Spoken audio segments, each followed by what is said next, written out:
executive action coming? An executive action on the border. Counting on the border action happened by itself, the passing it. Now, however, just hours into day one in office back in January 2021, President Biden did not shy away from executive actions. He issued a flurry of them. Here's the White House fact sheet. One of them reads, "Stop border wall construction." Earlier, I spoke with a member of the Senate Judiciary Committee and Senate Foreign Relations Committee, Senator Ted Cruz. Senator, nice to speak to you again. Greta, great to be with you. Senator, I want to talk about the Biden parole flights. And I just recently learned from them, actually through listening to you, that there are 43 airports in the United States in the calendar year 2023 that got over 320,000 people dropped in the country, and we don't know who they are, and the government's not telling us their names or anything about it. How does this happen? Look, it really is astonishing. The news broke that the Biden administration actively flew into this country 320,000 people, illegal immigrants from other countries, flew them into America, didn't just encounter them at the border. You know, the Biden administration likes to say, gosh, we're just facing this wave of migration. No, in this instance, the Biden administration put out an app called CBP One that they could put online. They wanted to come, and the Biden administration would fly them in. And they're doing it secretly. As you noted, they flew them into 43 airports. They will not answer what airports they're sending them into, so we know the number 43. The only reason this is public is that they were sued under the Freedom of Information Act, and they handed over this information in that lawsuit. But the Biden White House hasn't told the American people who it's brought in. It hasn't told them which airports. It claims that identifying the airports that it's flying illegal immigrants into would somehow undermine national security, which is really ridiculous. And it shows just how far, listen, this is an invasion. It is deliberate. It is designed by Democrats. It is designed by the Biden White House because they look at, all told, the 10.4 million illegal immigrants who've come into this country. They look at them as future Democrat voters, and they're going so far as literally to fly them from foreign countries to get them here.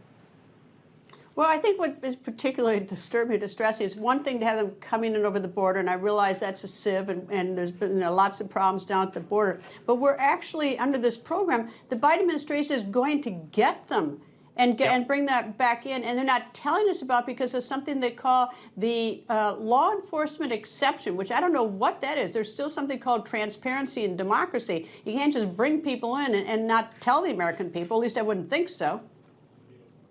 You know, you certainly would think if the Biden administration were proud of what it was doing, that it'd be willing to answer questions on it, that it would tell the American people. But if it were not for this lawsuit, nobody would know about it. They haven't told Congress about it. You don't see Karine Jean-Pierre at the White House talking about it. You didn't see Joe Biden at the State of the Union saying, we're flying 320,000 illegal immigrants into America, to show you just how absurd it is. One of the countries that they were flying flights in was Venezuela. That means quite literally the Venezuelan illegal immigrant who murdered Laken Riley. We don't know if Joe Biden literally flew him in from Venezuela. We do know that once he was in custody in El Paso, that the Biden administration paroled him into the population, released him. Had they instead sent him home to Venezuela, Laken Riley would be alive.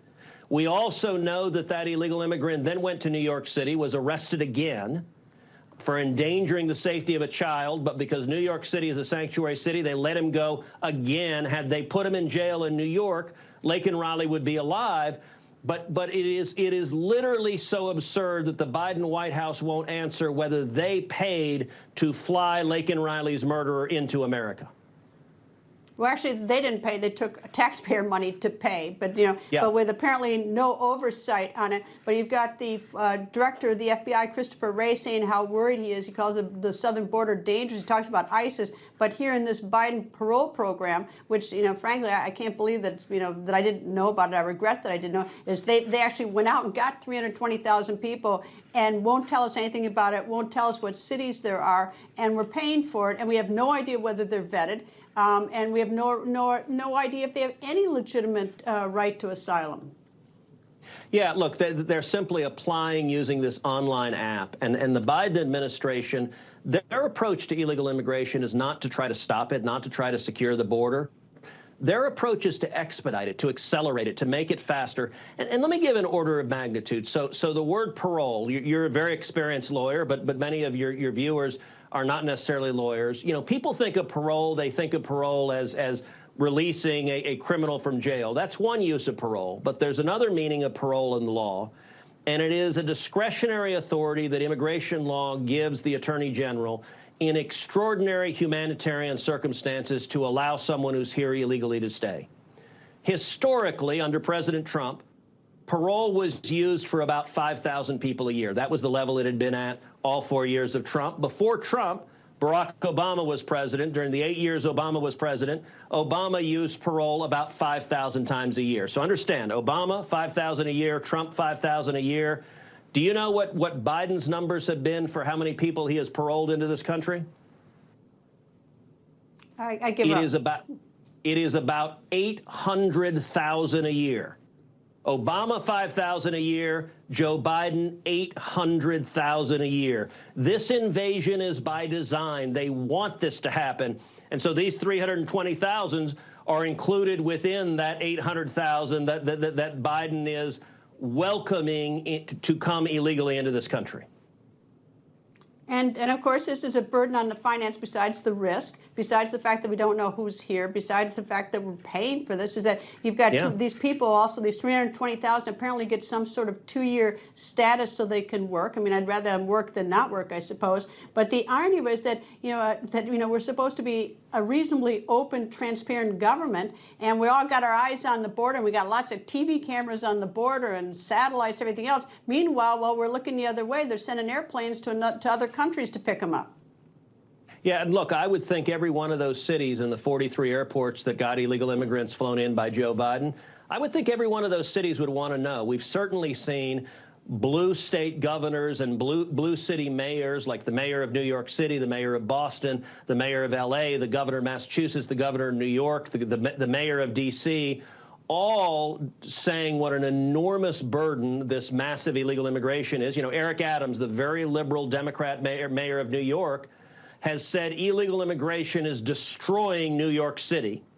Now, New York in that time period had roughly 110,000 illegal immigrants. I don't disagree with him, but if 110,000 are destroying New York City, what the hell do you think 10.4 million are doing to Texas and the rest of the southern border? This is a deliberate, cynical plan.